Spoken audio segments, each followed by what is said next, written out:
নমস্কার বন্ধুরা, আজকে আমি তোমাদের সামনে একটু অন্যরকম ভিডিও আনলাম। আমি কার্গিল বেড়াতে গিয়েছিলাম, তার একটা ছোট্ট ভিডিও তোমাদের সামনে আনলাম। আমরা দিল্লির থেকে ফ্লাইটে করে লেহ গিয়েছিলাম।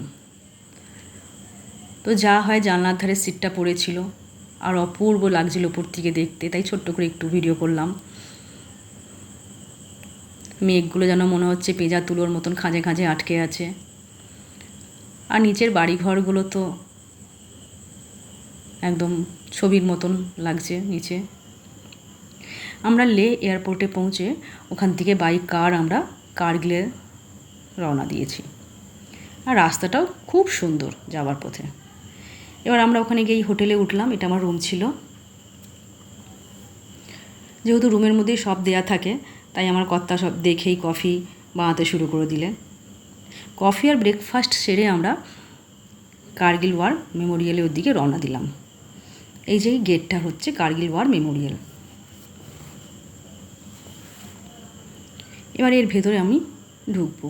এই যে ভেতরে চলে এলাম।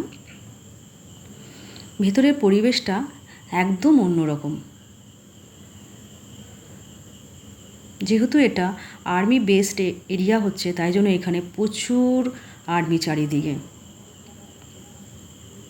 এর ভেতরে একটা মিউজিয়ামও আছে, যেখানে যেই জওয়ানরা শহীদ হয়েছিলেন তাদের সব জিনিসপত্র রাখা আছে, এবং সেটাকে বোঝানোর জন্য আর্মিরাই আমাদেরকে গাইড করে করে সব বুঝিয়ে দিচ্ছেন। আর একটা শো চলে, শোটাতে দেখানো হয়েছে একদম যে কীভাবে যুদ্ধটা জয় করেছে, সেটা ভালোভাবে ওখানে বোঝাচ্ছেন শোটাতে।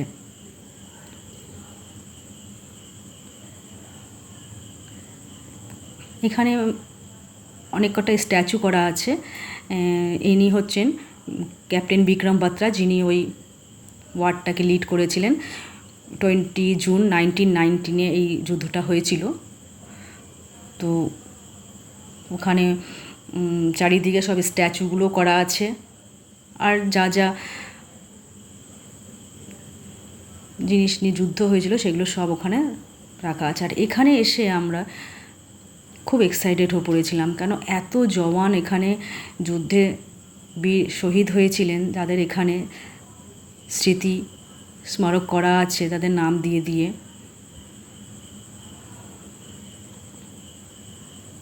এই জওয়ানদেরকে সব সময় স্যালিউট করতে ইচ্ছে করে।